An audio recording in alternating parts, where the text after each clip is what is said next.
ఆంధ్రప్రదేశ్ భవిష్యత్తు 50 ఏళ్ల, 70 ఏళ్ల, 20 ఏళ్ల అనేది తేలిపోబోతోంది వచ్చే జూన్ 1వ తారీఖు నాటికి.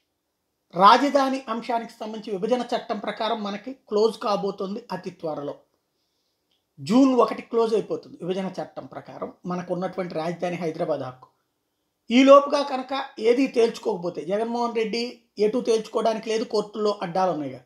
ఇటు చంద్రబాబు నాయుడు అమరావతికి సంబంధించి ఎటు తేల్చలేదు. ఇది ఎలక్షన్స్లో ఎవరు అధికారంలోకి వస్తే వాళ్ళది.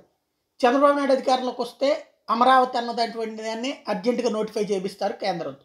అప్పుడు 70 ఏళ్ల పాటు ఆంధ్రప్రదేశ్కి సంబంధించి రాజధాని అంటే ఒక మంగళగిరి, ఒక గుంటూరు, మ్యాక్సిమం ఒక బెజవాడ స్థాయిలో ఊహించుకోవాలి.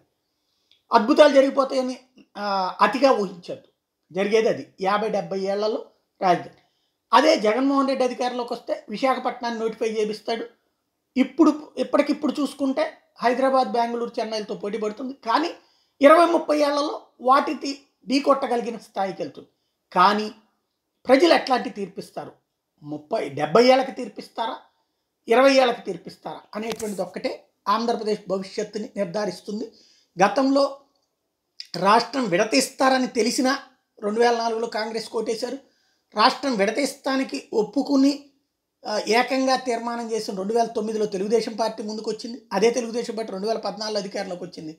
కాబట్టి ఇక్కడ ప్రజల ఆలోచన అసలు రాష్ట్రం కోణంలో ఉంటుందా లేదా అంటే రేపటి ఎన్నికల రిజల్ట్ తర్వాత తేలుతుంది.